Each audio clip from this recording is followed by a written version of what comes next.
Welcome to Rob and Tony's Cinematic Adventure. I'm Rob Wilson. I am Tony DeQuano. So, Tony, we are going to get into a little series because summer is here. So we're fully into summer, right? So we are going to be doing a series of summer blockbusters for the next several episodes. And what better way to start off the summer blockbusters than with the very first summer blockbuster? Tell people what it is, Tony. It is from 1975. It's Jaws from Steven Spielberg. There we go. Jaws, the movie that made people afraid to go into the ocean. Yes, the first summer blockbuster. It's kind of weird that there weren't like any movies that were recognized as a blockbuster before that one, or at least yeah. There's movies that were like kind of like a phenomenon, like like another one from this similar time period, a few years earlier, is The Exorcist, which was released like the late movie, like the holiday season. And again, it got people excited and everything, right? It had similar reactions in some ways, but I don't think people would call it like a blockbuster. It didn't kind of change the course of kind of cinema in many respects, right? Yeah. And other movies obviously had big box office, like, Gone with the Wind, Sound of Music. These are all movies that were massively popular with audiences, but to a very different extent. And I don't know if part of this is just kind of the beginning of those, obviously being before I was born. Yeah. The suburban, like, multiplex, right? Where you get to line up, everything like that. Yeah. Not certain, but yeah. And it'd be funny to look deeper into it to understand, like, if they had any idea how this was going to really be such a kind of a revolutionary movie. Yeah, I mean, it's one of those movies where it really banks on the whole mystery of everything. You don't actually see the shark until the end, like, clearly. Right, no. Like, you might see a little bit of fin or a little bit of the belly, but and it's funny, like, part of that is because they had kept having mechanical problems. Yeah. With Bruce. I don't think that's originally the intent of what Spielberg wanted to do. He ran with it, though. And it was perfect. And it's very Hitchcockian. Like, showing less ends up doing more, right? Plenty of scenes where you're seeing legs, arms underwater, and you don't know where it's going to go. Mm-hmm. Yeah, and it's one of those movies that falls into like that weird category that it is kind of, it's kind of a horror, it's kind of a thriller, it's kind of a drama, it's kind of, it could be classified as several different genres of movie. Right, and it would fit into each of those, but I mean, it doesn't really have its own specific genre like a lot of other movies do. There's a lot of like thematic elements to it, right? And I don't know how intentional all that was. I mean, there's obviously very man versus nature thing going on. Mm-hmm. And there's obviously like allusions to like Moby Dick. Right? Yep. Particularly with Robert Shaw's character. He's such a terrific actor. And it's amazing. Like, this movie got nominated for Best Picture. Oh, yeah. But he was not nominated for Best Supporting Actor, which is absolutely insane. Yeah, ridiculous, because Robert Shaw was fantastic in this movie. I mean, he was fantastic in anything that he was in. Yeah. But but yeah, it doesn't fit neatly. And it's kind of funny because, like, it's like a summer blockbuster, but like it's really a lot of buildup. Mm-hmm. It really is. And we'll get into it. Like, you have a little bit of action kind of going on in the beginning, and then like the middle act, there's not a lot happening. No, there's not. It's all character building. Yeah. And it goes into that last kind of like third, 40%, last, maybe 40% of the movie is where it really kicks in. Mm-hmm. And it's interesting, I was reading a little bit about it because it's, I don't know if as many people today know, or younger, but it's based off a book. Yeah. Right? Just like Jurassic Park was based off a book. I think the Jurassic Park novel is probably a little bit more famous than Jaws novel. At least today. It's based off a novel by Peter Benchley. Yeah. But a lot of my understanding is that, when Spielberg was approached with it, and he had recently directed his first theatrical movie, which is not Duel, that was actually a TV movie. There's the Sugarland Express was his first theatrical movie. Mm-hmm. He was approached about this, he read the book, and then he was hooked. But he wanted to basically throw out the first kind of like 2/3 of the book and make it maybe more original, and then keep the last third, which is, you have the 3 men on the boat versus 1 shark. Mm-hmm. Right. So I've never read the book. I've read Jurassic Park. I've never read the novel Jaws. Yeah, me neither. But yeah, so like it's a lot of tension building within it. And it's funny, like the middle part of the movie, it's more the tension is between people. Yeah. Yeah. And there's a lot, even like the last third, like even, once they're out there on the boat, the 3 of them, a lot of tensions between the people. Yeah. I mean, a lot of it is, the mayor not wanting to close the beach because it's 4th of July weekend. And Brody, there's going to be people on that beach trying to convince him to close down the beach because there's a killer shark out there. Just let them sunbathe. Yeah.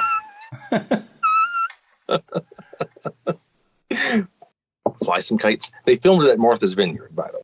So, but no, I mean, that's kind of the other part about it. We talked about the issues with the shark. Like, it was one of the first major shoots to really be done, like, on the water, right? Yeah. It's all done, it's all, like, for the most part, like, pretty much, like, practical effects. Yeah.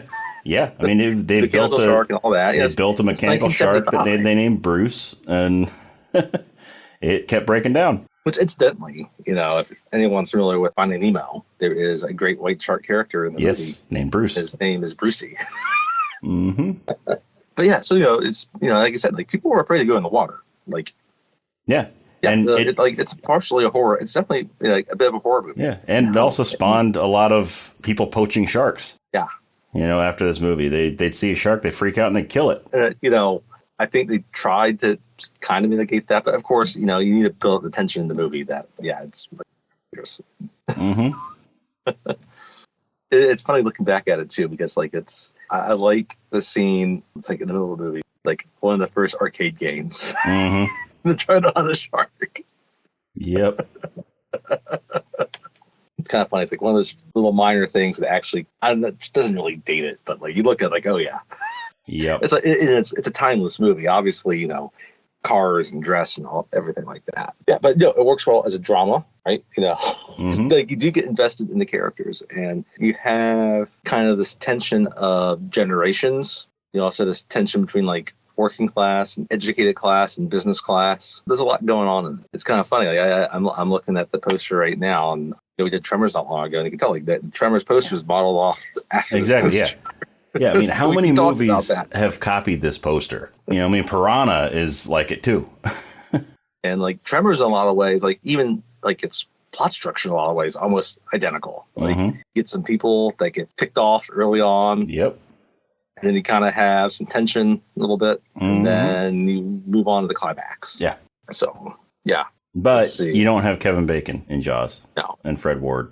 So the Jaws novel. But you do have Roy Scheider and Richard Dreyfuss. So was published in 1974, so the year before. And I was looking at this. It looks like the first edition. Well, it's first hardcover edition. Yeah, like that's where they get the poster from, essentially.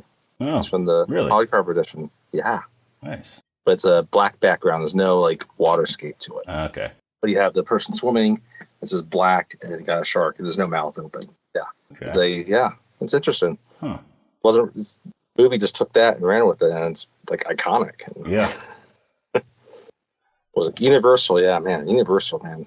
And the other funny thing about this is like I've been hearing Charles hum a bunch of different scores lately. A lot of times it's indie, sometimes it's Star Wars, right? Superman, they sound somewhat similar, right? Yeah.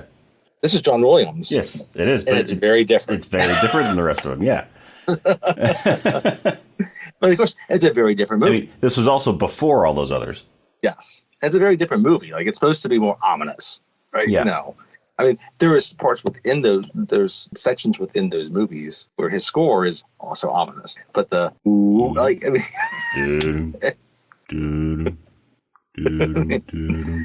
knows it. Yeah. But yeah, like the 3 guys, it's interesting. Like, it's kind of funny looking back at it now. Like, Richard Dreyfuss was like young in it. Like, I think I first saw this, and he's got like a thick beard, and he's like, he kind of grayed a little early. Like, he's kind of old. But like, I was probably like, I don't know, 10 or 12 when I don't remember the first time I fully watched it, because I don't know how it is now. But like, we were growing up, it was on TV like all the time. Yeah, all 4 of the Jaws movies. Yeah, they were on all the time. Yeah, I've got to say that I've actually watched Jaws 2, and I've forgotten almost every part of it except the end when he electrocutes the shark.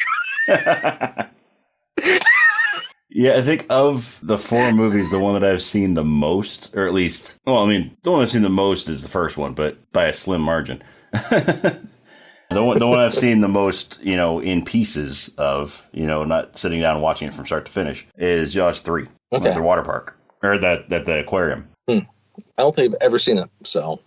The 3D one. Jaws 3D. Yeah, when they're at SeaWorld. And yeah, that's the other thing. It's the pointless sequels. The shark coming in and breaking through the glass, and all that really terrible CGI sending the glass into the screen because it's a 3D movie. It's just awesome.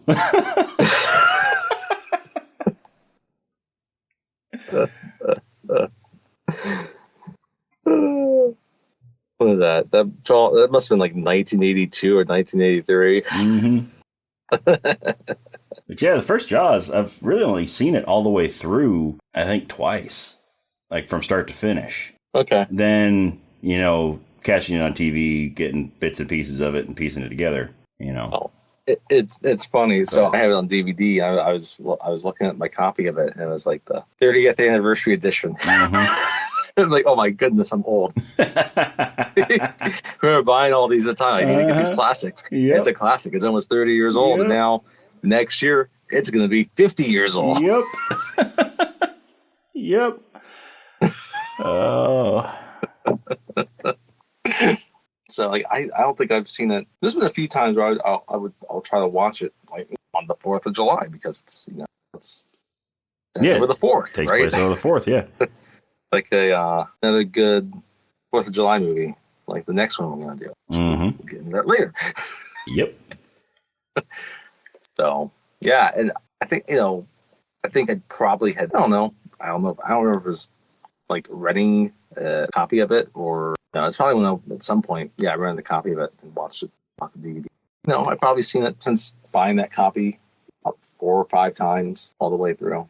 Okay. It's one of those movies. There's scenes in this movie where you will definitely stop and watch. Yeah. Yeah.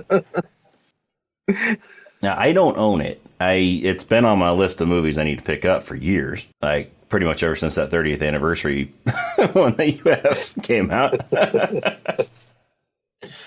So, yeah, it's been on my list of movies for years that I need to pick up, but I just haven't done it yet.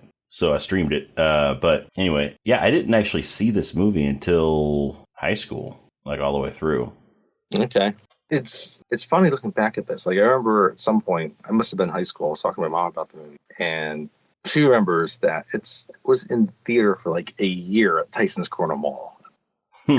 Wow. Right? Like, even back, like, when I was hearing this, like, 25 years ago, that's a long time.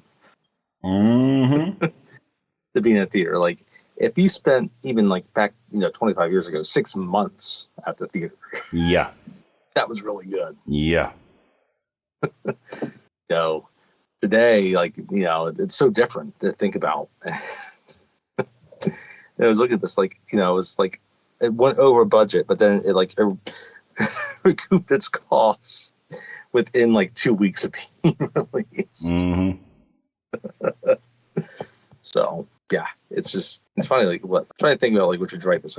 Like, did he get launched? I know he was in American Graffiti. Yeah, I mean, this really helped launch him into his like kind of star phase, right? Mm-hmm. And you have like Roy Scheider, who it's funny. Like, that's so good too. Like, it's kind of funny. Like, why you wouldn't think of it being like a blockbuster, because like you have like respected actors. Yeah. So, I guess we can kind of get into it, though, right? So, I guess it's part of it, too, though, like, thinking about it. It's like, you'd catch pieces of it on TV. Yeah. But then, like, there's so many other parts of it that were already so ingrained.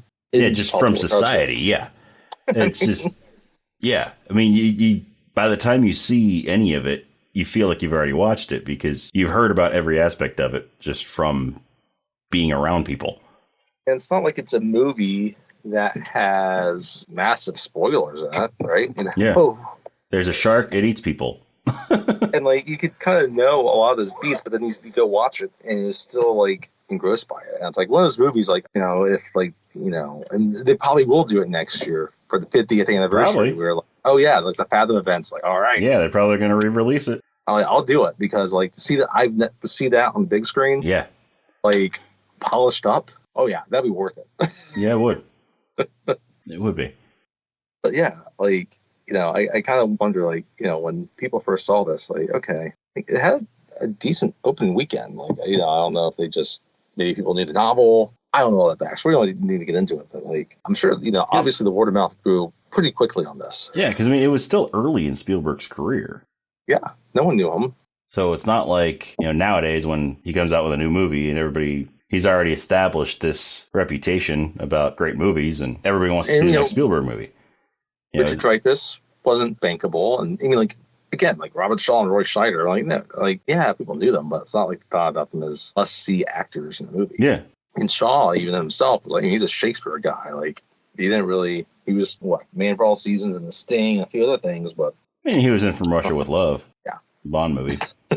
So, but yeah, I mean, there's other actors you would think of, like Paul Newman at that time, yeah. right? Oh yeah. You know, Jack Nicholson, other more recognizable, bankable people that kind of had the sex appeal, so to speak. Yeah. What, are you saying Quint's not sexy? If you like Russian Narragansett, yes. But yeah, I like how the movie starts. You know, it's under the water. You have the theme. I mean, first off, you have a couple of teenagers who are running off to go swimming. Yeah. You know, right? It's, you know, you're on the beach. It's summer. Yeah. You know, they seem like there are these teens that just, you know, either just graduated high school, or they just got home from like first year of college, and there's a bunch of them just drinking on the beach. Yeah. One flirts with the other, and then she begs him to run. And of course, he's an 18-year-old, 19-year-old dude. Yeah, so of course he's going to follow this pretty girl. Starting to take off her clothes. Yeah. But he's drunk, and he's been drinking all night. And he just passes out on the beach while she's swimming naked in the ocean. Mind you, this is before PG. It's just PG and R. It's a PG movie, by the way. It's a PG movie, and there's boobs. Another PG movie with boobs, by the way. Radioland Murders. Or is that PG-13? I think it's PG, but it could be PG-13. Into later, a child gets eaten in this movie. Yes, a child gets eaten in this movie later. And it's still PG.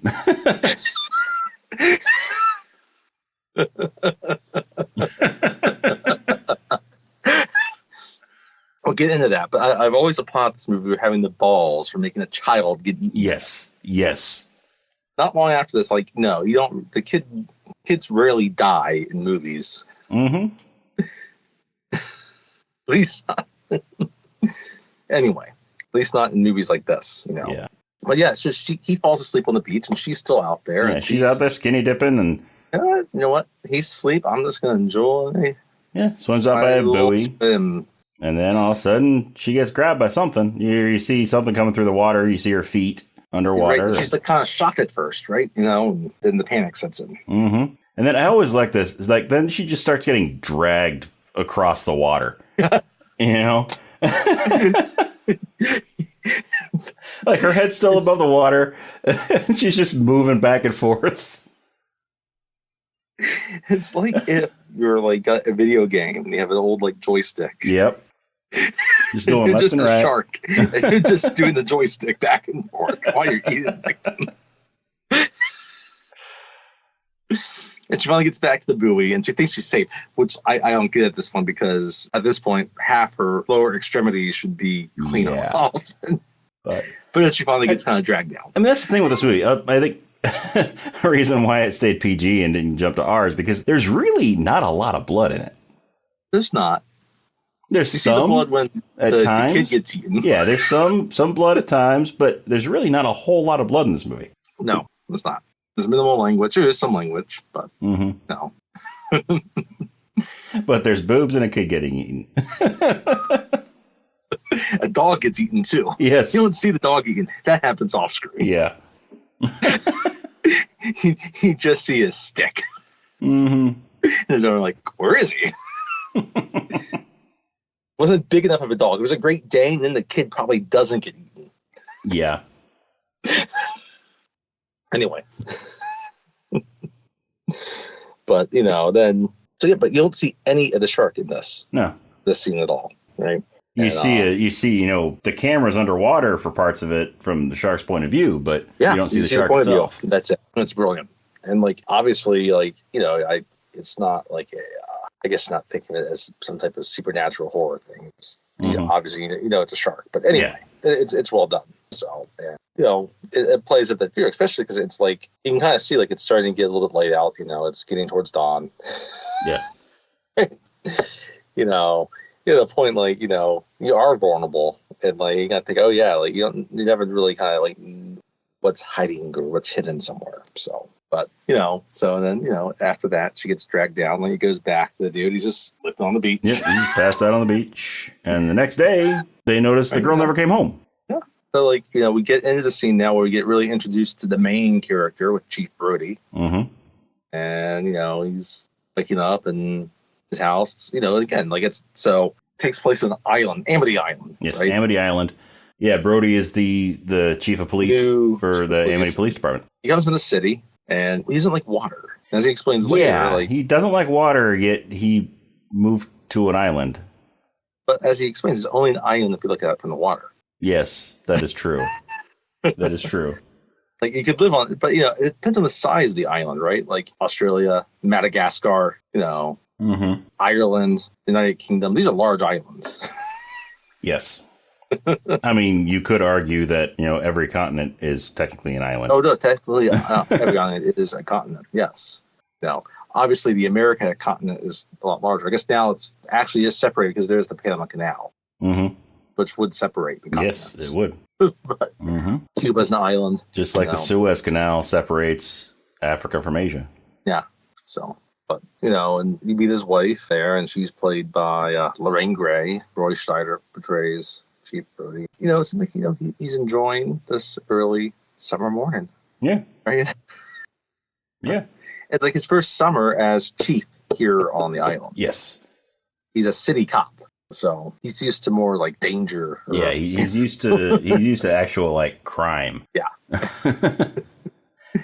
Not petty vandalism, which comes in. Yeah. This will not be tolerated.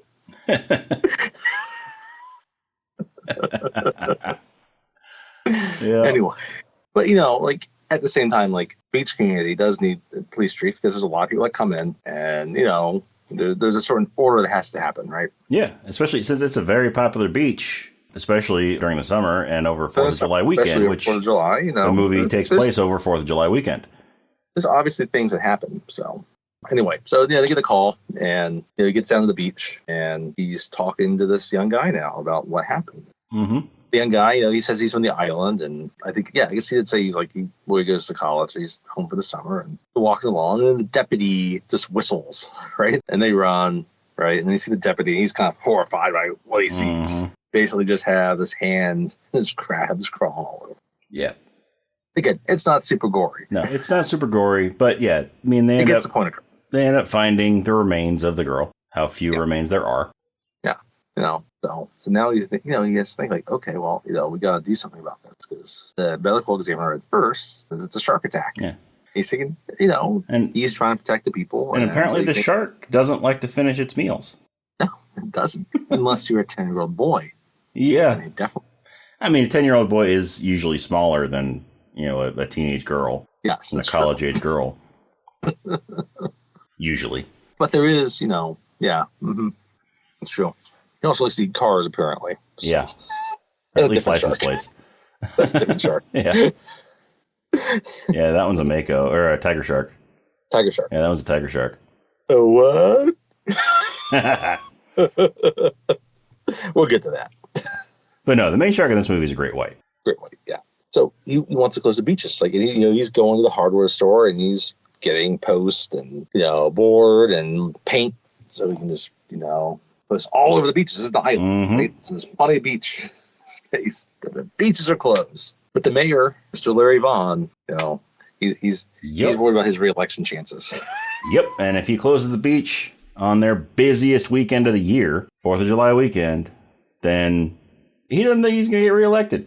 Who's running against him? That is a good question. That's a very good question.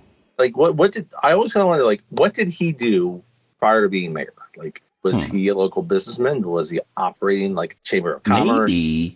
Maybe he worked at a diner and was sweeping floors like Goldie Wilson. Maybe. Because it's an interesting community because like it's relying a lot on the beaches and lodging, obviously, but like it's a northeastern type beach, right? Like you go to some beaches, when I think of like Atlantic coast beaches, they rely completely on tourism, but it's also relying, like you can tell, like there's a large fishing industry it's relying on, which is not uncommon for the Northeast. No, it's not. But you have all these kind of small islands or other little towns, and they'll get some tourism from the beaches, but then also they got all the fishermen, like we can tell. Yeah, a lot of fishermen on this island. A lot of the fish that we eat in this country come from the Northeast. And you can understand, like, okay, yeah, he's concerned about this, but like, no, at the same time, okay, you got to weigh things. But like, I've always kind of wondered, like, okay, what did he do before? Like, was he, own a hotel that's on this beach, on there, right? Or own a bunch of properties? Yeah. Rental houses. People on the island must have respected him enough. It's like, you're going to be mayor. Yeah, and I mean, obviously, if he's afraid of not being reelected, there's somebody running against him. Yeah. So, because if he was running unopposed, then he wouldn't worry about it because he'd be mayor anyway. Of course, a bunch of people getting eaten by sharks also tends to put a dent in your reelection chances. Yes. Yes, that happens. And we never learn. Well, maybe I can't remember Jaws 2, but. Yeah, I don't remember Jaws. I've only seen like little bits and pieces of Jaws 2. But yeah, like I said, I remember Jaws 3 a lot more than Jaws 2. And then I've seen probably less. Actually, maybe I have seen more Jaws 4 than Jaws 2. I don't know. I mean, I've seen the 2 and 4 about the same amount of the movies. Yeah. Oh, so Murray Hamilton did come back for the second movie. And yeah, he was still mayor in the second movie. I would have reelected him. Maybe. I've been like, no. Maybe his opposition was eaten by the shark, so he ended up being unopposed at the last minute. Like, the boy's mother should have ran against him. Yes. Yes, she would have won. She was feisty. Yes, she was. She was very feisty. She would have cleaned the floor with him. Anyway, we'll get to her soon. Yeah, we'll get to her in a little bit. Yeah. Because the mayor persuades him to keep the beaches open because he doesn't understand the situation. Yeah. And he gets the medical examiner like, oh, yeah, it's a boating accident. Yeah, it's not a boating accident. So they end up leaving the beaches open, and word has spread that there was a shark attack. Mm-hmm. And so even though the beaches are open, people aren't going in the water. Yeah, because they're all afraid that this shark is going to get them. But yeah, so finally the mayor kind of convinces people to get in, and then kind of tells one guy to, hey, you take your family into the water. And they kind of go back and forth, and we see Brody, and he's there. You can tell he's tense the entire time. Mm-hmm. And his wife's trying to reassure him, and then some other guy comes up, and he's trying to ask him questions, and he can't pay attention because he's just looking out at the water. Yeah. And finally, there's this little boy named Alex Kittner. But I mean, even before we get into Alex, so while they're investigating the girl who died at the beginning, who the original shark attack victim, after leaving the beaches open and everything, then that's when Hooper comes in, isn't it? No, it's after this. Is it after? Okay. Because they capture the shark, and I think they capture the one that ate the boy. True. Yeah. Okay. Yeah. Yeah. You're right. Yeah. So anyway, back to Alex then. I did see something around the time of the 30th anniversary, and they had an interview with both Alex and then the young girl, the teenage college age girl that got eaten as the first two victims in Jaws. Anyway. And by the way, Alex is played by a boy named Jeffrey Voorhees.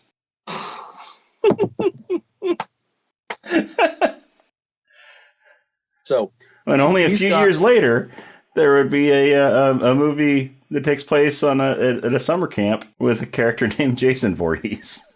Yes.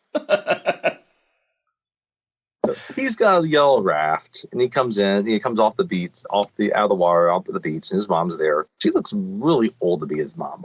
Yes, she does. Yes, she does. Anyway. Yeah, so Alex is out swimming in the water. He wants us to go in for a few minutes longer, and she reluctantly agrees to let him go back in. So he's on, it's like, like one of those rectangular raft floaty things for one person. Yeah. He's going in, right? And, he's on his belly, and he's kind of like doing a swing motion on it, right? And, at the same time, again, you got Brody. He's out there, and he's just watching. And now people are kind of having fun. There's this like young couple, this guy is picking up this girl, and she's kind of screaming, and he's on guard, right? He hears this whole person screaming. He hears a person screaming. It's just kind of out of fun, right? Yeah. Right, you get picked up in the water. Everyone knows that type of thing. Anyway, and then finally, going, and now all of a sudden you get the underwater view, right? And you go on my legs, and then it sees the swimming motion, and you just see him kind of get flipped off the raft. Yeah. And then someone notices it. They point out there, and all of a sudden you kind of see arms kind of go up, and you kind of see blood kind of come out. Mm-hmm. You don't see much of him, and then everyone starts kind of screaming about it, right? Then you get another iconic shot. You got Brody, right? And he does that quick zoom in on him, right? Zoom in on him. He's got the cigarette in his mouth, and it just drops. Right? Now, all of a sudden, everyone sees the thing. You see there's blood in the water, right? And everybody rushes out, and he's trying to get everybody off the beach. Everybody gets off. And then you have poor Alex's mother. Mm-hmm. Alex, she's trying to keep her hat on her head in his poor yellow raft, which is obviously now deflated, washed ashore. Yep. Inflatable rafts don't really hold up to shark teeth very well. Neither do boys. So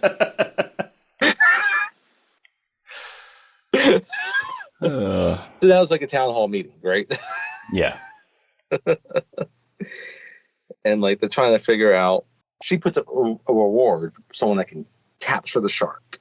Yeah. But also trying to figure out what to do with the situation. You have all the business owners of the town, especially the ones that have, that would be directly affected by closing the beaches. Yeah, her reward was what, like $2,000, something like that? Yeah, it was. Because Quint offers, because we'll Quint, get to it very soon. Yeah. He'll offer above that because, let's be real about it. Let's be real about this.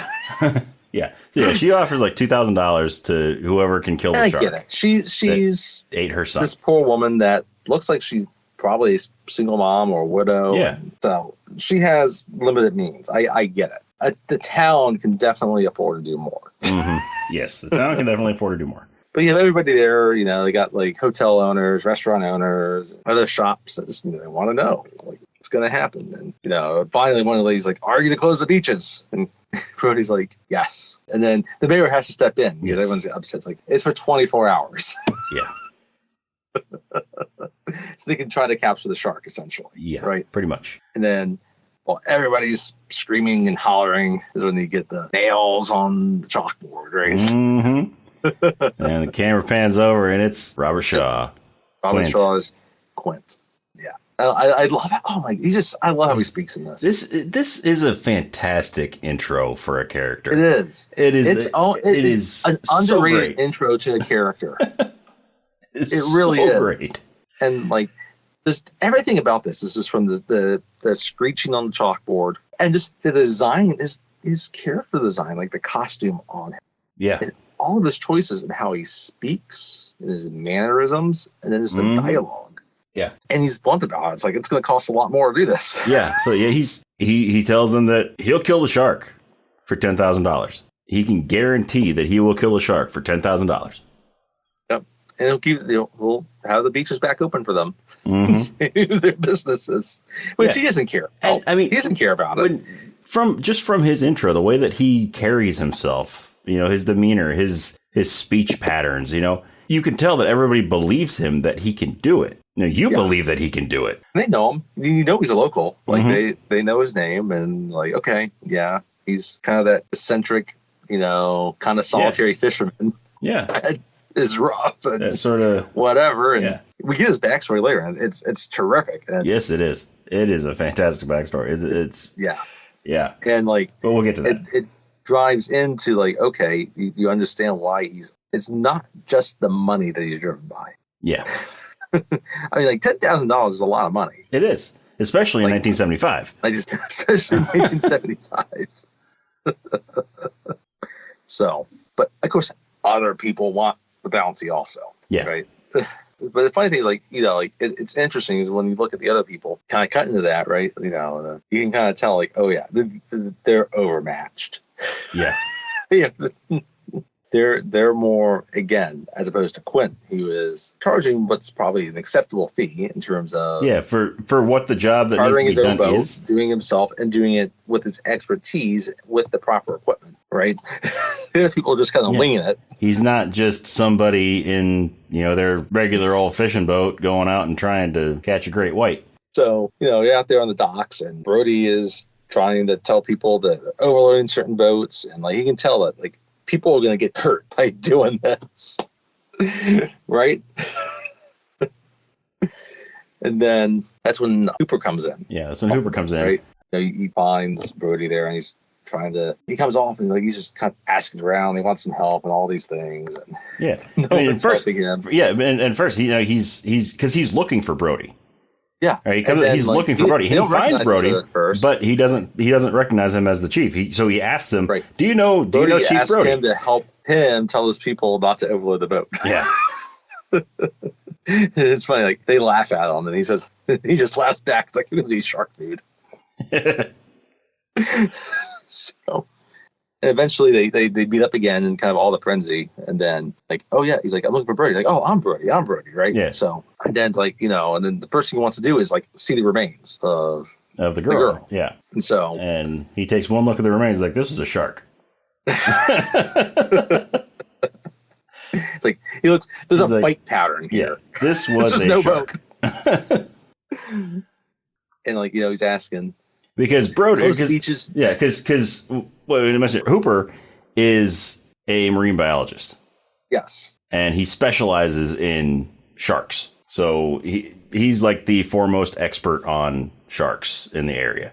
It's a really interesting dichotomy, right? Because like he's someone that obviously knows his way around the boat and all these things, and like but yeah, he still has this aura because he obviously is educated. And, they'll play off that dynamic later, especially with him and Quint, being another person that knows the ocean, being very blue collar. But then you also kind of have, you play it off with Brody being kind of more the everyman kind of police chief, trying to protect the people, going against the bureaucracy of everybody else. Yeah. There's these other separate battles that go on within it. You kind of get this theme also of generations battling against each other. But yeah, so they kind of do, he confirms like, yeah, no, this was not a boat attack. It's a shark attack. And you should close the beaches. And he realizes they haven't closed the beaches, right? Mm-hmm. And then they kind of just stick there, and they get word that some fishermen have caught a shark. Yeah, and everybody's convinced that it's the shark. The shark, because it's a big shark. Mm-hmm. It's a tiger shark. Tiger sharks are not small sharks. Yeah, no, like they attack people. They attack people. Yeah. Right. Not that I'm saying that people should be afraid of sharks, but tiger sharks have been known to attack people. Yeah. So, they get there and like, it's up, they try to get a range to get the photo, right? The shark and fisherman, and they get Brody in there, right? And then that's when Alex's mom shows up. Yeah, and and also Hooper is going up and measuring the shark, measuring its jawline and all that. That gets back into the other thing. It's like, I was wondering, what type of shark is this? Like, he's got the pencil in his mouth. The tiger shark. Yeah, tiger shark. Oh, what? Takes the pencil out. Tiger shark. And he kind of already knows because he's kind of measured the best he could the bite radius on the girl. And he's kind of trying to tell Hooper, like, I don't think this is the shark. And Hooper, like, it's not big enough. I understand Hooper looking at this and thinking, okay, this could be the shark. Yeah. He's excited about it. Because, like, it's not a small shark. It's not that Hooper wants the beaches to be closed. No. He's just trying to keep people safe. And yeah. He's kind of excited about the prospect of people being safe. Yeah. So he's real excited. He runs up there. He's measuring the shark, all this stuff, trying to figure out as much as he can about it to see if he can confirm that it was the shark. And he goes back to Brody. He's like, I don't think this is the shark. The bite radius isn't big enough. And then like the mayor is there also. We haven't even said the mayor's there still also. And then that's when Alex's mom shows up. And she's in black. Mm-hmm. The veil and yeah. comes up, and then Chief Hooper, he's like, yes, and then she slaps him. Mm-hmm. Everyone gets quiet. Because she had not heard that. Brody, not Hooper. You said Hooper. Sorry. Yeah, she slaps Brody. Hooper reacts. You see Hooper's reaction. But yeah, then you get like, she didn't realize a girl had been eaten. Yeah. They're attacked. Yeah. And she asked him point blank, did you know that a girl had been eaten before this? Yeah. And you didn't close the beaches? Yeah, he wanted... My son is dead. Yeah, because you didn't close the beaches after this girl was eaten. We haven't covered this yet, but Brody has 2 sons also. Yes, he does. And he's been studying up on sharks since this also. Yeah. And he's been afraid to send his boys into the water. Yeah. I mean, at one point, his son... One of them recently had his birthday and got a little boat. Yeah, a little boat that was tied up to the dock, and he's just playing in the boat, and Brody keeps telling his wife, get that boy out of the boat. Yes. This is all kind of before all this. And then she's like, oh, he's tied up to the dock. And she picks up the book that he's been reading, and it's like, get out of the boat. Usually it's the other way around, right? The dad's like, oh, it'll be okay. The mom's like, yeah, anyway, it's kind of flipped. But then she's like, anyway. So Alex's mom slaps Brody and, is just berating him for not closing the beaches after the girl was discovered, and how it's all Brody's fault that her son was eaten by the shark. Even though after the girl at the beginning, Brody was trying to close the beaches. He was trying. She doesn't know that. Yeah. So, yeah. I don't know how common it is to really close after one shark attack, the next several days. I don't know. But anyway. I don't know. I live in the middle of the country, so I'm not near any beaches. So. But and the mayor's like, oh, she's strong, and Brody's taking it seriously. Like, no, it's like, no, she's not. But all we're talking about that time was like, is Hooper trying to say, I don't think this is the shark. We got to make sure. And then the mayor's hearing all this. Like, we have to cut open the shark and see what it last ate. Yeah, the mayor's like, I don't want to do a half-ass autopsy. Have that boy spill out on the topic, which I get. He's in front of all these people. So yeah, I mean they don't do it. But then they get to that night, and Brody's at home. He's eating, he's got chicken dinner, and he's expecting Hooper because, I think they're going to discuss these things. And Hooper's plan is to leave the next day, which we'll discover soon. Yeah. Right. So he brings a bottle of wine, right? And I liked how his wife puts it as it's sitting down to eat. He goes like, Brody doesn't want to eat his dinner. Hooper's hungry, so he takes his plate. Yeah. And she's like, I hear you're into sharks. He kind of laughs. Like he talks about why he's always been fascinated about how he has a small little boat when he was a kid, and a shark. Was it a mako shark? He said, I think it was a mako shark. Yeah, it was a mako. Yeah, attacked it, and ever since then he was fascinated by them. Yeah. It's the backstory. Meanwhile, this is one of my favorite parts of the movie too. It's like this again, just the acting, the subtleties in the acting in this. Like Roy Scheider, like you could tell he's stressed and he doesn't know what to do, and he's burned out, and he's like, there's a bottle of wine there, and he opens it up, right? He starts to pour it, and he was like, you want to let that breathe. Mm-hmm. He keeps pouring it. Yeah. Pour like a half glass for Hooper, half glass for his wife. And a full tumbler of wine. And then they get in the conversation, right? You can always tell he's already been drinking. Yeah. He's like, is it true? He's asked like most shark attacks happen within so many feet of the beach and so much depth of water, right? He was like, yeah, right. So he's pretty convinced at this point that it's probably not the shark. Yeah, that's when they decide to, sometime they're going to sneak over to where the shark is, open it up, and see what spills out. Yep. And they go around, they find like a fish and a few other things. They find a license plate from Louisiana. Yep, they find a Louisiana license plate, and then Hooper mentions this shark came all the way from the south. Yeah. And Brody's like, how do you know that? And then he tosses him a license plate from Louisiana. Came with the Gulf Stream, right? And the thing is, he was saying this, back in the doc, it was it's the digestive system's pretty quick, right? Yeah. Whatever has been eaten in the last 24, 36 hours would still be in there. they're not going to find things that were eaten 4 days ago. Yeah. Yeah. So, and obviously you're not going to digest it like something like that quickly, I guess. No, it's metal. Made by good, hardened prisoners. Yes. Anyway. He's like, we gotta get on the ocean because we gotta try to track where this is, because like it's territorial, right? You know, I was talking about how he believes in this territorial idea of where the sharks, you know, aggressive ones will stay with the territory and try to consume whatever is in with that territory. This shark has assumed the waters of the island as its territory. Yeah. Right. And like he was like, I'm not nearly drunk enough to get out in the water. Brody's like that. He was like, yes, you are. Brody has his own boat, right? You know, which he paid for because he comes from money. No, right? Hooper has his own boat. Yeah, sorry. Hooper has his own boat. It's got all the top of the line. Again, it gets back into there, kind of like, this class situation again, right? Yeah. You know, because obviously, you know, Quint has his own boat too. Yes, Very different boat. It's a very different boat than Hooper's boat. Yeah, Hooper has all the like top of the line scanning equipment and all this fish finders and all this stuff on his boat that, you know, he paid for himself because he comes for money. Because Brody even asked him, like, does the Institute pay for all this? He's like, no, I pay for it myself. Yeah. Right. It's a decent question. We think, okay, he's like a scientist.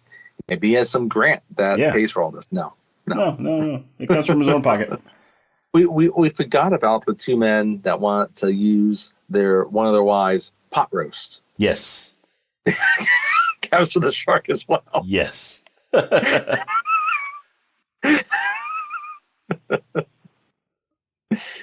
then one of them almost gets eaten. But, yep. He gets back up on the pier just in time. But yeah. I always kind of like that. It's like, I went to the freezer and got her pot roast. Yep. Anyway, so they're on the water. It's the middle of the night. They're going around. They're having their conversation. That's kind of the point. Was like Cooper's like, I don't understand how a man hates the water, ends up living on an island. Right, it's only an island if you look at it from the water.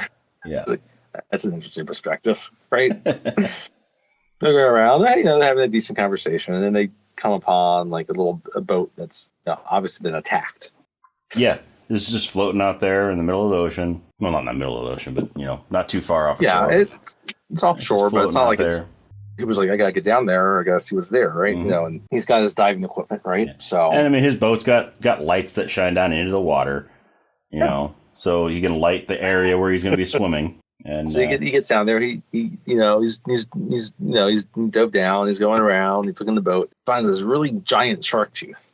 Yes, a giant shark tooth. And then he goes, and there's a hole in the side of this boat, like in the bottom of the boat. And he goes swimming up. He's got the shark tooth in one hand, and it's a big shark tooth too. But yeah, he's looking in the hole, and all of a sudden, this dead guy, his head pops out of there. It just pops out. Yeah, it's the only jump scare in the entire movie. It's the only jump scare, and it's utilized well. Yes, it is utilized very well. It's utilized very well. Pop up. Yeah. Like, all of them get eaten but his head? No, his body was there, too. Like, you just saw his head. Because you saw his shoulders and stuff, too. Yeah. So, yeah, he just plops down and And Brody recognized who it was, a local fisherman. Yeah. He was obviously probably trying to, I don't know if he was trying to catch fish or trying to catch a shark, whatever. Right. Anyway. Yeah, because Brody recognized the boat. He knew whose boat it was. But anyway, so the dead guy popping out of the hole freaked out Hooper, and he dropped the shark tooth. He drops the tooth. And so he real quick swims back up to the boat, gets back up there, tells Brody what he found, and then they go back. And the next day, they're trying to convince the mayor to close the beaches because that is not the shark. The one that those guys caught is not the shark. And like, so they just open it up. There's no boy in there, right? Yeah. There's all these other things. And so he finds out that Hooper dropped the tooth. And yeah, because Hooper's like, I found this giant shark tooth, and he's like, do you have it with you? No, I dropped it. Oh, Ben Gardner. That's local fisherman, Ben Gardner. Yes, Ben Gardner. But then the Mayor Vaughn still just dismisses them, right? It's like he's willing to have increased safety precautions, right? Have boats out on the water, searching for spotters, everything like that. Yeah, but he will not close the beach. It's like, these beaches will be open. Because 4th of July is their busiest time of the year. You know, billboard, right? You know, that has like a girl swimming, and then someone drew up there a shark fin. Yep. She's saying, "Help me!" And Cooper looks like, "Look at this proportion. Like, that's correct. Like, you're gonna line up a smorgasbord here." Yeah. I love that. And there's like, you would like that to be correct, so you could get a National Geographic, won't you? All people can do is laugh at it. Yeah. So, but now it's the 4th, and like, you know, you see that, you know, because it's the island, Yeah. right? So Ferry has to bring other people into the island. So you see that come in, and people are excited, and they have all the people on the beach, and then again, they've got the spotter like, boats out there watching for sharks, and you know, still people that like are local people that are concerned about not going out there, right? Yeah. Like people that are off there. Well, no, it has attracted the attention in the news because like there's a reporter talking to the mayor. And like, the large reporter shark has been caught. The reporter, did you know, is played by Peter Benchley. I did not know the that. author of the book and one of the screenwriters of the movie. So yeah, that reporter is played by Peter Benchley.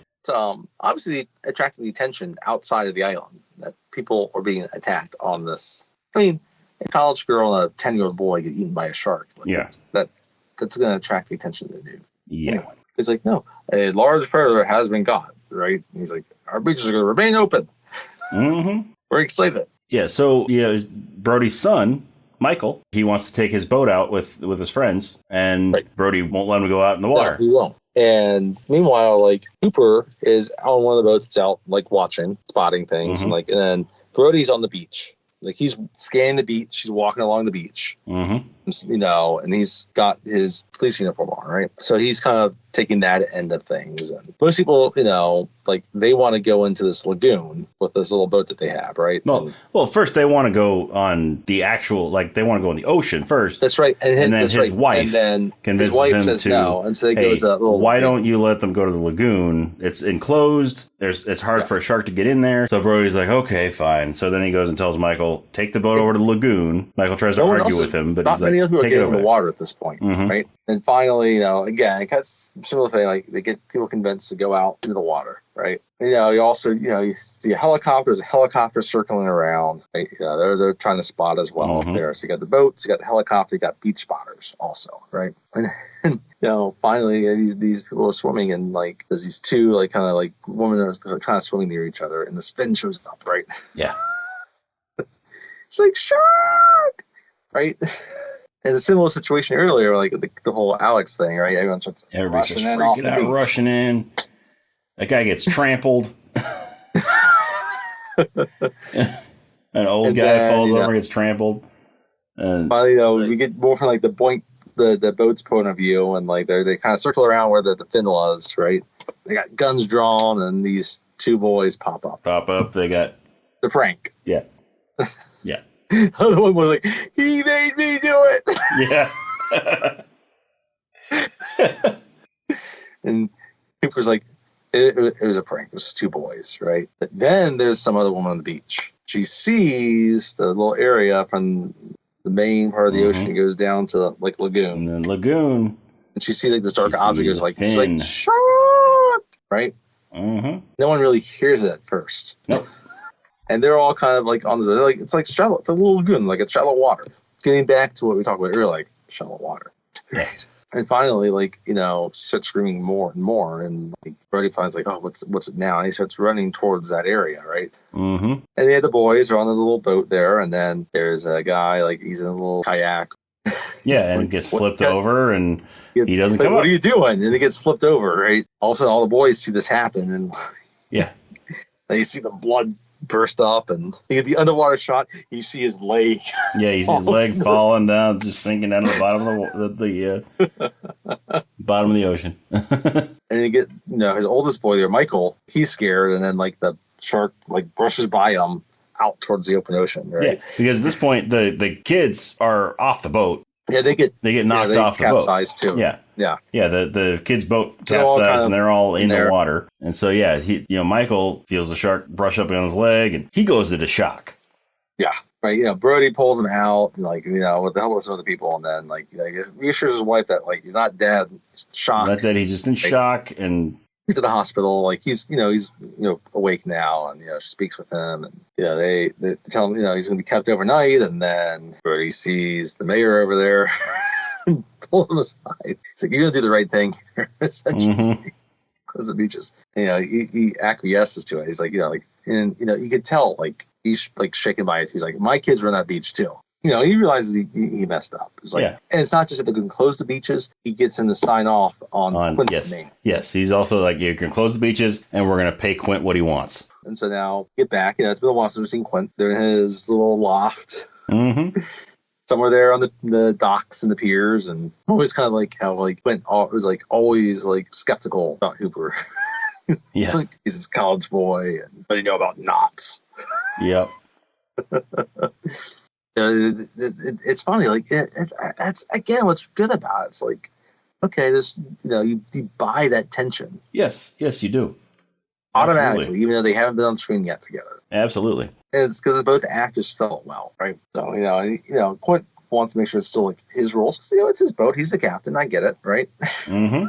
So they get out there, and they're out there in the open sea, and in the Orca. It's called the Orca. The Orca is Quint's boat. Yeah, so so Brody and Hooper both went out with him. Went out with Quint on his boat. It's a good name for the boat, by the way. It is, because the Orca itself, the killer whale. Yeah, the killer whale is like the only predator of a great white. Yes. Yes. So yeah.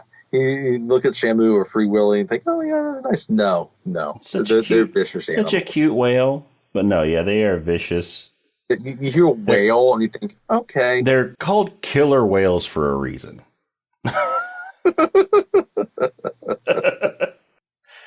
Like a great white shark is not typically called a killer shark. It's called a great white shark. An orca is called a killer whale. Yeah. Yeah, so they're out so they get out a little bit more off the island a little bit. They're kind of more in the open water, and he's kind of they establish kind of tensions on the boat. But he's here trying to fish, and Brody is obviously not familiar with a boat. Mm-hmm. And Hooper, he doesn't want to take directions from another dude necessarily. As he puts it like, I don't need to deal with this working class hero crap.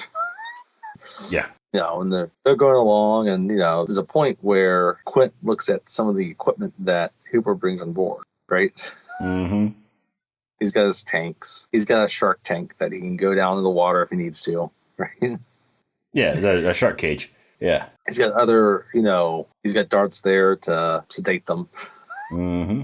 Right? Big old needles. And then like he's got his own like tanks where like if they almost get spill over, and he's like, oh, we can't let these explode, right?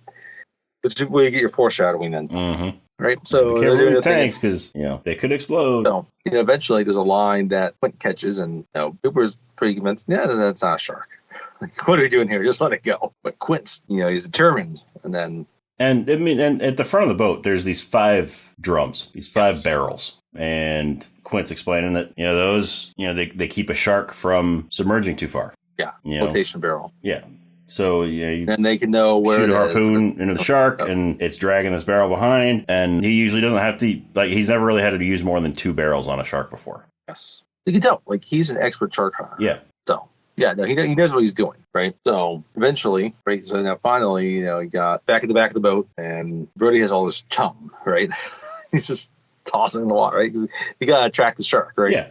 I love the scene. Again, it's iconic because he springs up, he's got the cigarette in his mouth again, right? Mm-hmm. And he backs up slowly. You're gonna need a bigger boat. Yeah. The shark comes up. You're gonna need a bigger boat.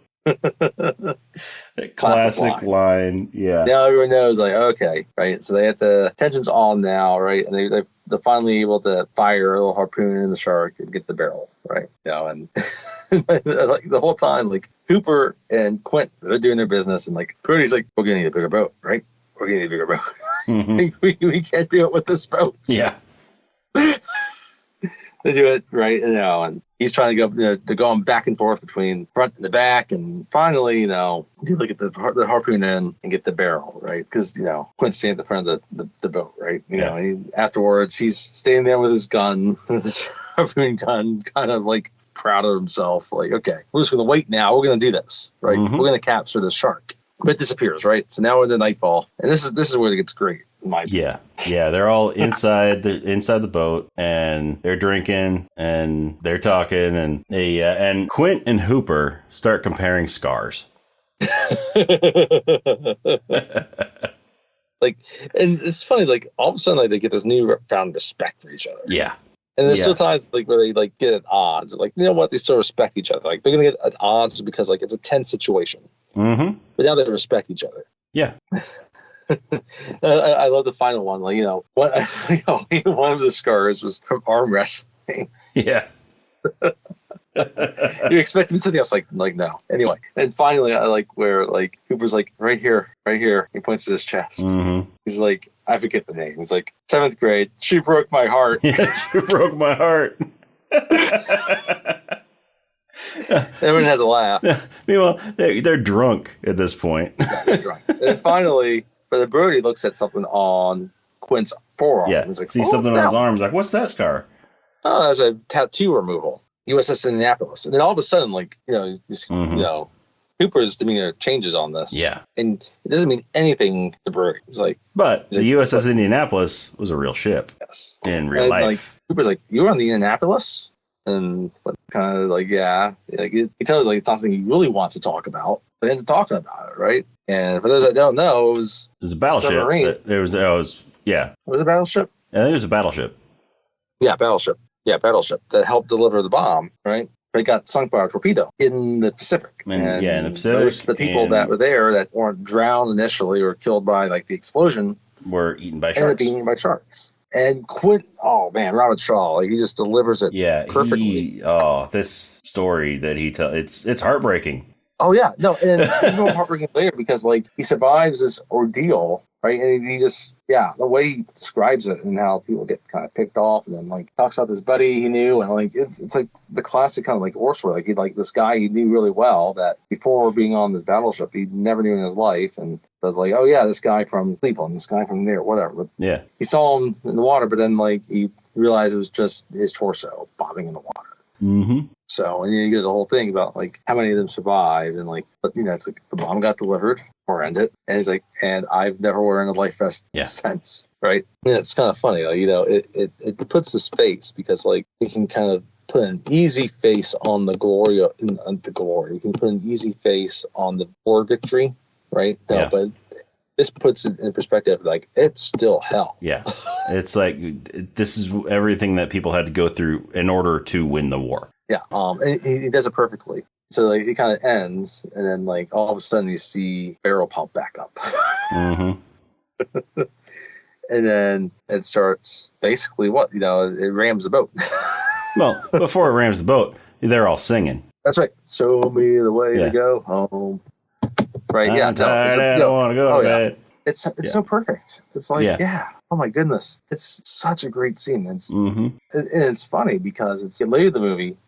As you get to the climax, which is also filmed really well. Just the entire idea of like, okay, showing the minimal effects of the shark. Yeah. Right? This scene's shot differently. It's like, but so also super effective. Yeah. And it's because the direction and then just the three leads here just absolutely nail it. Yeah. This whole sequence is just amazing. So this thing, and that's when you see the barrel pop back up, and then it rams the boat. Knocks a hole in the side and starts taking on some water. Yeah. And they got to work through the night, kind of repair things. And in the morning, they're still kind of realizing, okay, this is serious. And this is where Quint begins to truly take on this Ahab role. Yeah. Like killing the shark or capturing it at really no expense. Like he's going to do it. Capturing would not be helped. Getting it at all costs. Right? Because Brody wants to, radio the Coast Guard. We need help. Yeah. So. But Quint smashed the radio, like, no, right? I'll get it. So they continue to chase it. The sharks, he's obviously trying to sink them so he can eat them. Mm-hmm. And so Quint's able to get another harpoon into the shark. Yes. To get another barrel. So the shark's got 2 barrels, the most that Quint's ever really had to use. And then it turns out the shark can still go down, take the barrels with it down. It's a big shark. Yes. So they need to get another barrel. Yep. But meanwhile, the shark keeps on coming and ramming the boat from different angles. And they put Hooper gets in they put together the shark cage.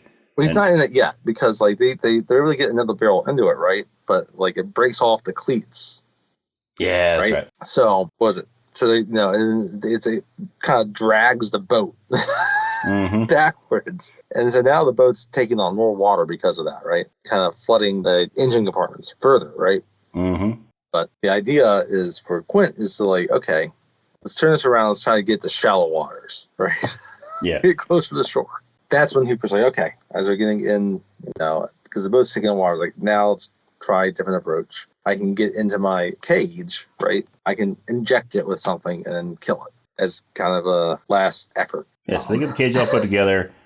Hooper gets in it with his giant ass needle, and he goes underwater, and he's looking for the shark, and it surprises him. Finally, yep, and kind of goes by the cage. He's like, okay, and now he's getting the needle out. He's gonna load it up so he can kind of shoot it. And he's looking around, and he can't find it. Then it comes out of nowhere.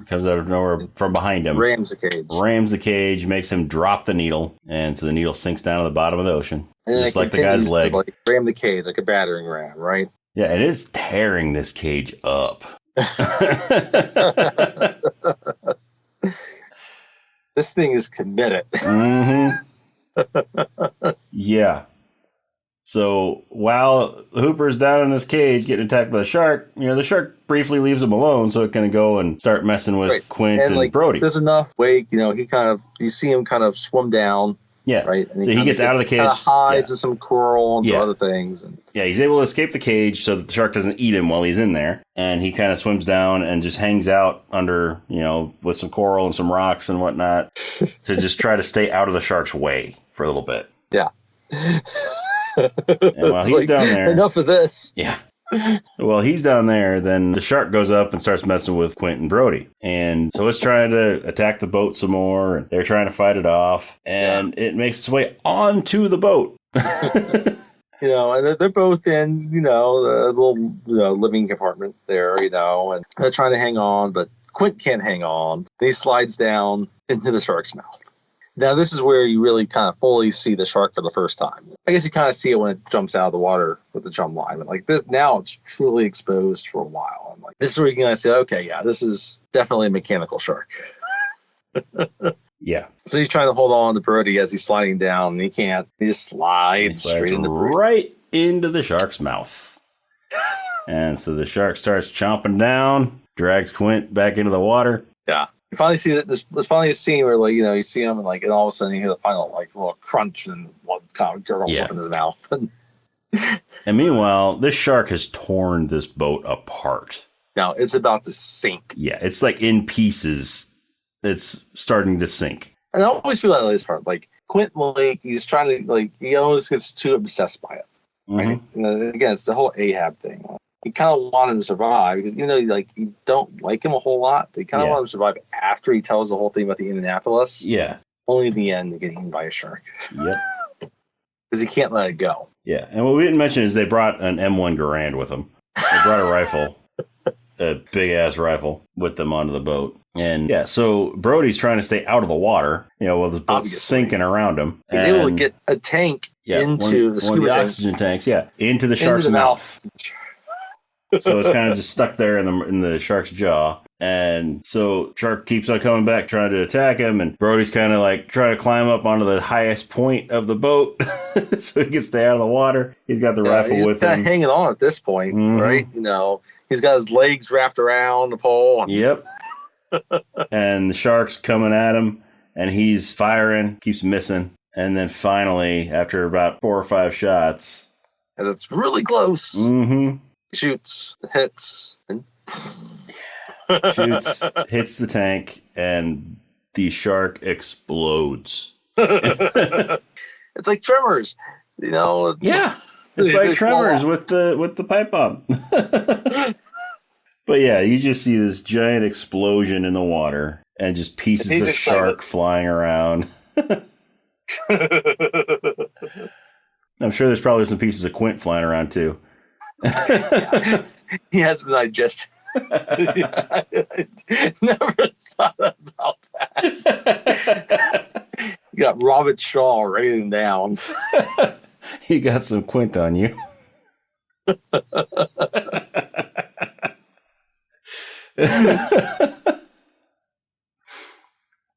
yeah, so while Brody is sitting there thinking he's the lone survivor of this expedition, right? Because they saw the tank. Yeah, like they pull the tank up. They saw the cage, and Hooper was not in it, and so they see that it's been busted open. So they're convinced that Hooper was eaten. And so while Brody is just sitting there, just trying not to drown, you see Hooper come up from underwater. Yep, kind of popping like, hey, what happened? Where's Quint? and then, Brody just kind of shakes his head. And then, what I think is kind of interesting is if all this happened, and then the movie just basically ends with them getting on to barrels or whatever they can get. Yeah, they create a makeshift raft out of the pieces of the boat to paddle back to shore. And they realize they're kind of with the current, so they can kind of take the tide in. Yeah, and that's it. You don't see him with his wife. No, you don't see them. You don't see him actually get back to shore. No, no, it's just they're paddling back on their on their pieces of the boat on a little makeshift raft. It gets back talk about John Williams being the composer. The ending score of this is not memorable. Yeah, just this slight instrumental and because you see the beach and it's just they kind of show the credits and it's 1975, so it's not. It's short credits. Get today, but it's just a simple musical piece, and that's the end of the movie. Yeah, yeah. You don't see the town find out about Quint. Find out that they don't have to pay Quint $10,000. Did they pay Hooper and Brody? That's a wonder. I think this would have been a thing though. This probably would have been a moment when the shark explodes. Yeah. You talk about people know now, when you go to a big blockbuster or crowd pleasing event like that with the movies, you go wild. I would think that must have been a thing. People were really excited when that shark blew off. People had to have cheered with all the mayhem that shark created throughout the movie. People had to have cheered when it blew up. But it's perfectly well done because again, we talked about this earlier. It's you kind of introduced these initial attacks and then you build in character, and then you have the meat of the climax and everything. It builds into that last scene. Yeah. And you have a catharsis. Yep. Yep. What's a blockbuster without catharsis? Exactly. Now, it is not the same kind of catharsis that Sarah Connor and Kyle Reese experience. No. But it's a catharsis. Yes. I'm glad we watched it again because me too. It's really good. It holds up because it has been probably 20 years since I've actually seen this movie all the way through before I watched it for the podcast. So it's a good reminder how great of director Spielberg is. Yeah. He doesn't do a lot of movies in this vein anymore, but it's the perfect type movie for him, and he nailed it. Yeah. Yeah. Fantastic. Well worthy of being the first summer blockbuster. No, you get it because you get hooked in. There's this kind of action kind of thrilling scene, and then you get kind of caught into just even being it's a summer movie. It's beach and potential danger, right? And then it just ratchets up to this intensity. Yeah. And then you get the climax. You're satisfied. You're done. Yeah. Yeah. I mean, I could definitely see how this movie is a lot of people's favorite movie. Yeah, totally.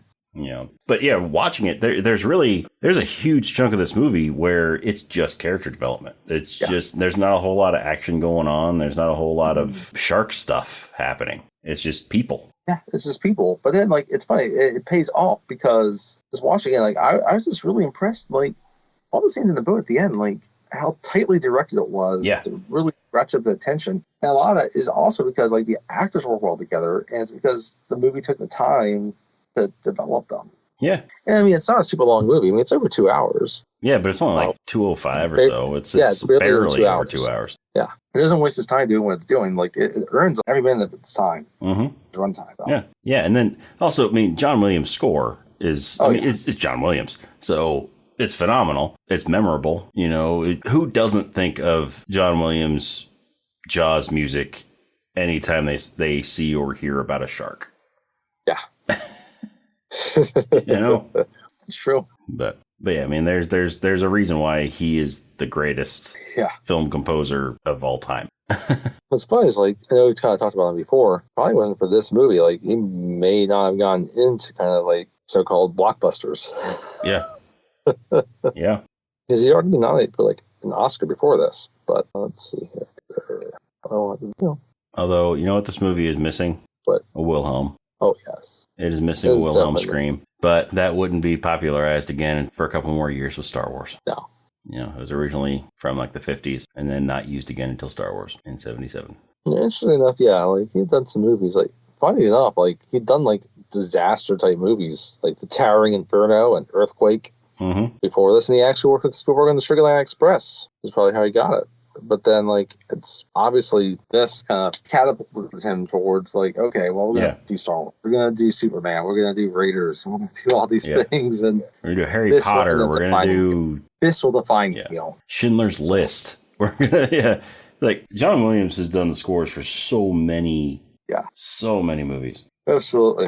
But yeah, so that's Jaws. It's Jaws. Got anything more you want to say about it, Tony? I don't think so. I think we covered it really well. I do too. And so if you guys want to check us out on social media, we're on Facebook and Instagram and Threads. It's Rob and Tony's Cinematic Adventure. The and is spelled out A-N-D. It's not an ampersand like it is in the name of the podcast. We are also on Letterboxd. It's Cine Adventure or Cine Adventure, C-I-N-E Adventure, if you're into the whole Letterboxd thing. Tony, have you been updating anything on that lately? I need to do that. I'm a little bit behind. Okay. I'll get back at that. Yeah. So. And then we're also on X or Twitter. That is R&T Cinematic. And then if you want to, if you enjoy the show, go ahead and go on your favorite podcast app, wherever you like to listen to us. Give us a good review. Give us a good rating. That's how we move up in the standings. That's how we move up in the search. Yes. That's how people find out about us, and we can share our love of movies with more people. Our love of movies, our specific love of movies. Yes. We're not just some other people. We're not just so we want to be able to reach assholes as many people as we can, as many like-minded individuals as we can. And, you know, leave us a comment. Let us know what you want to do, what you want to hear. You know, what you want us to do, any movies that you want us to do. How did you like Jaws? Are you a fan of it? Are you not a fan of it? Whatever. Do you like Deep Blue Sea better than Jaws? Yes. Let us know what you think. And another way to let us know what you think, shoot us an email. You know, Rob and Tony's Cinematic Adventure at gmail.com. And again, just like Facebook and Instagram and Threads, the and is spelled out. A-N-D. It's not an ampersand like the name of the podcast. But yeah, Rob and Tony's Cinematic Adventure at gmail.com. Mm-hmm. Yeah, we want to hear what you like. We want to hear from you. If all you want to do is get on there and tell us you like listening and then leave it at that, great. Fantastic. You know, if you have suggestions of movies you might want us to do, we're open. Then let us know. We have a long list of movies that we have planned out that we're going to do, but we don't know when we're going to do each of them. And it's an ever evolving list. So if you've got an idea of a good movie that we haven't thought of, please let us know. We're open to it. Might be a movie that I haven't seen in 25 years, and I'm like, all right, you know what? I'm ready to watch this again. Yeah, it might be a movie that neither one of us have seen before. And, you know, you might be introducing us to a new favorite. You might say, you should watch G.I. Jane, and you go through all these reasons. Like, I never thought about that before. Yeah. I now want to watch G.I. Jane. Exactly. So, yeah, let us know what you think. Let us know what you know. You know, if we got facts wrong, let us know. If we got, you know, if you have some more. Yeah. If you have some more facts that we didn't mention about these movies, you know, let us know. Let us know what you know. And so next week is 4th of July week. 4th of July week, not really weekend, because 4th of July is in the middle of the week. Middle of the week this year, yeah. But yeah, so we got a special movie for that one. Since the episode is going to release on July 3rd, we've got Independence Day coming to you. The Will Smith classic. Will Smith, Bill Pullman, Jeff Goldblum, Randy Quaid, Judd Hirsch.